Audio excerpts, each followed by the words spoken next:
Tunay nga pong nakakataba ng puso ang makatanggap ng sagot sa mga pabor na hinihingi natin, especially when it's a yes.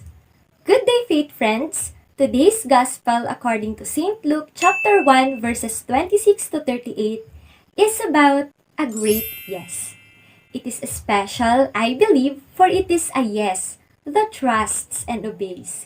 Hindi lamang ito ordinaryong sagot na oo, dahil kaakibat nito ang katuparan ng mga pangako ng ating kaligtasan. Nang ibalita ng Anghel Gabriel sa mahal na Berheng Maria na siya'y maglilihi ng isang sanggol na tatawaging anak ng kataas-taasang Diyos, ang kanyang sagot ay, "Paano po ito mangyayari? Gayong ako'y isang berhen." Her answer actually is not a doubting question. Hindi ito tanong ng pagdududa. It is more like, paano po, Panginoon?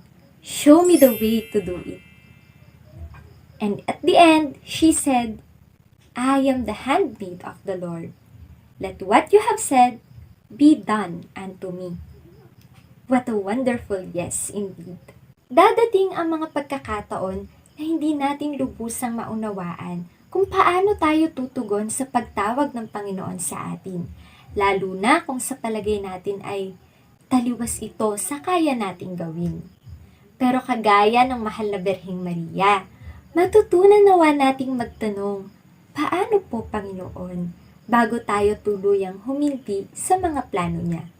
For when God calls us, our yes will surely be a door to a lot of blessings. Kagaya ng pag-oo ng mahal na Berheng Maria na naging dahilan ng ating kaligtasan, which paved way to our salvation. Maging paalala po nawa ang ebanghelyo natin ngayong araw na para matanggap natin ang pagpapala ng Panginoon, it also takes our yes that trusts and obeys. May we have a Christmas filled with love and blessings as we learn to say yes to Him.